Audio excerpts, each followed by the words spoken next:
Cruise news time. Well, the CDC finally cutting the cruise lines some slack, but if you're gonna cruise right now, the CDC has a pretty strong recommendation. Also, let's talk about these different masking policies. I'm going on Celebrity Apex really soon, and they have an interesting masking policy. Look, it's going to be a health protocol kind of day. Cruise news.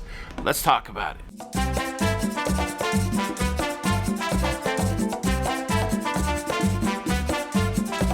Hey, what's up, everybody? Welcome back to Lido, Loca. I'm your host, Tony, here with the latest cruise news updates, and today I'm coming to you moored off the coast of Belize on the beautiful Sky Princess. About day four of the cruise.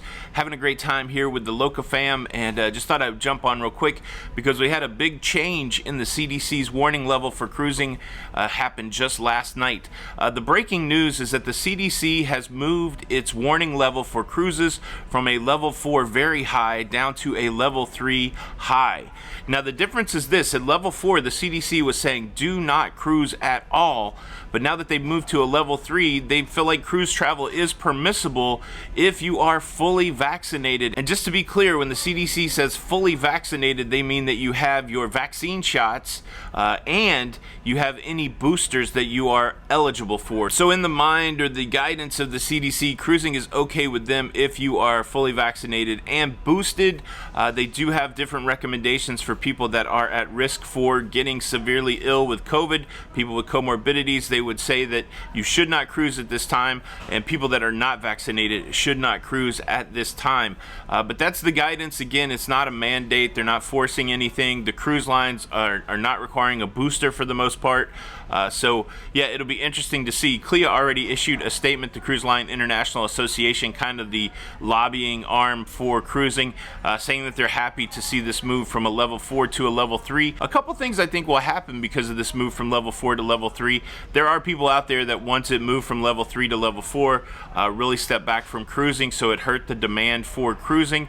But now when you see the CDC, the government body, that means something to many people, means nothing to other people. But to the people that it means something to, when they see the CDC dropping this level, it will boost their confidence when it comes to cruising. So overall, I think that will be a good thing for cruising. I think it will help see the increase in demand. And then, as we've been talking about over the last few days, the captain's got an announcement. I'll be right back. Yeah, so the announcement was about water shuttles. So inside the whole Carnival Corporation family, which Princess is a part of, they don't call it a tender service anymore. They call it water shuttles. And so it's interesting sometimes to see people navigate that language. It's fairly new. It's only a couple years old, and then of course cruising was gone for a year. So yeah, water shuttle service. This is one of those ports where you have to be tendered over. I'll keep saying tendered over to the coast. But yeah, okay. So what we've been talking about over the last few days is changing health protocols. And what I've been talking about is how I feel like changing health protocols will increase demand on cruise ships. It's a balancing act, right? These cruise lines, of course, they live under this umbrella of the CDC recommendations. So it's easy whenever there's an unfavorable policy to say, well, we're doing this because the CDC recommends it. But at the end of the day, each cruise line has its own group of experts. They're watching how many cases are on board, and they're comparing that to the protocols that they have in place. And so I think they're very meticulous when it comes to removing protocols, and you know, they're watching that. So if we remove this protocol, do the case count go up? If we remove this protocol, does it stay at the same level or go down? Okay, then we can, you know, remove that protocol. So I think that's the dance that the cruise lines are doing, because I think they know it's obvious to all of us out there that there are health protocols that are hurting the demand for cruising, because like some people don't want to cruise with a mask, some people don't want to deal with the pre-cruise testing, obviously some people don't want to get vaccinated, and so the cruise lines obviously in it to get as many people on their cruise ships as possible. So there are people working on that behind the scenes. Unfortunately, we don't have, you know, access to those people trying to understand what their thinking is, but I think we do see the outcomes of their thinking when they remove protocols. And I want to talk about some different masking protocols, some protocols that I'm getting ready to run into next week. But first, let me quickly invite you to subscribe. If you like staying up to date with everything that's going on in cruising, please consider subscribing with the notification bell on. That way you don't miss out on any of these episodes, especially like beautiful locations like this. I believe this is Alfredo's, or Alfredo's might be on the other side, but this is deck 7 of the Sky Princess.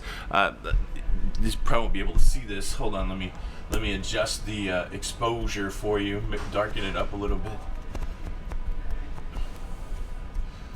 Yeah, we're out here and, just moored off the coast of Belize. But yeah, if you like staying up to date, especially when I'm on location, please hit the subscribe button with the notification bell. When I release a new show, you will be notified. Thank you in advance. All right, so interesting masking policies. As things have changed over the last few weeks, we've seen cruise lines change their masking policy, most notably Norwegian Cruise Line dropping face mask, making it just a recommendation, leaving it at the discretion of the passengers, starting on their cruises on March the 1st. We've also seen Royal Caribbean return to their pre-Omicron stance, where they have vaccinated only areas, and in those vaccinated only areas, passengers could remove their face mask. I believe that started with cruises that were leaving out yesterday on the 15th of February, and that includes all vaccinated areas, so like theaters and the casino, that kind of thing. Carnival so far has not changed their masking policy. Here on the Princess, they have a masking policy where you have to wear masks everywhere indoors. Most venues is a sip and recover, but if you're actively eating or drinking, you don't have to wear a mask.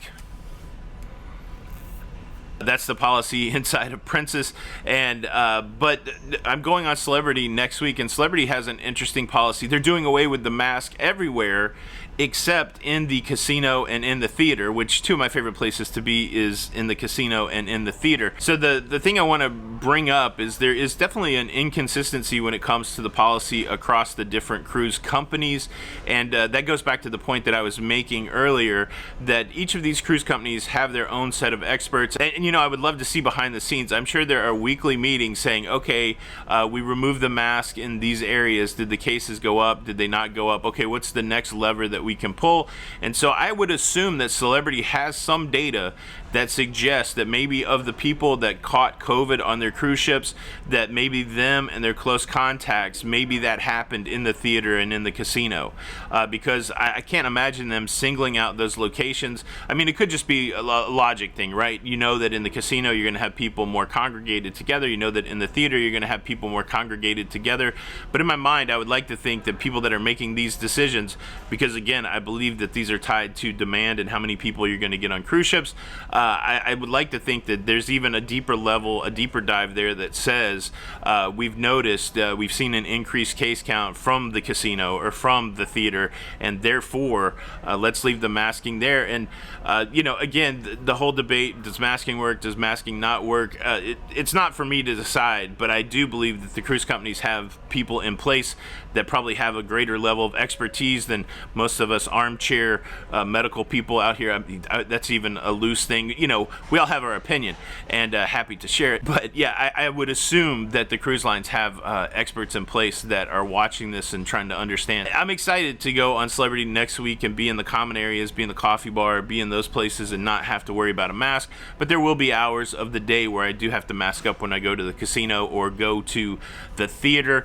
I'm even looking more forward to going on Royal Caribbean's Wonder of the Seas in just a few weeks, where those places like the theater and the casino, I won't have to wear a mask at all. So it wouldn't surprise me if within the next 6 to 8 weeks we'll see a lot less masking on cruise ships, as long as the virus is continuing to do what it does, as long as we don't have some crazy new variant. But as we see these numbers dip down even below some of the early numbers in the pandemic, it would not surprise me if we see less and less masking, because I believe that that's one of the big things that's preventing demand or hampering demand or limiting demand for cruising right now. I guess I'm just here kind of excited to see how it all plays out over the next few weeks. I know some people are like, I'm never going to wear a mask on vacation. It's horrible. I feel like you're missing out, and that's me personally, and you can say, oh, that's because you love cruising and it's your job or whatever, but I've been having a blast on these cruise ships. Yeah, sure, it's annoying. I don't like to wear the mask. There's times that I get hot, but at the same time, I mean, I'm just, I'm in the middle of the ocean. I have the opportunity to go to Belize today if I want to,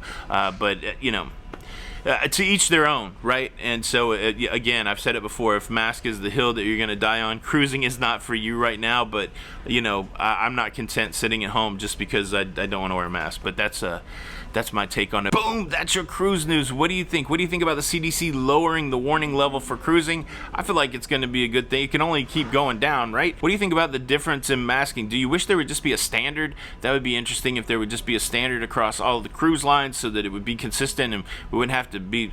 Anyways, that would be cool. Leave a comment below. Thank you so much for checking out the show today. I hope you did enjoy it.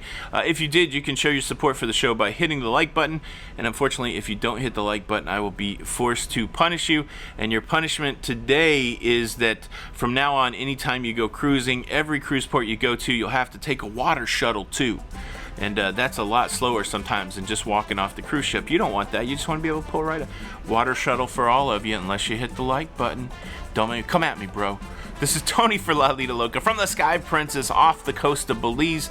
And until the next time, we'll see you on the Lido. Bye.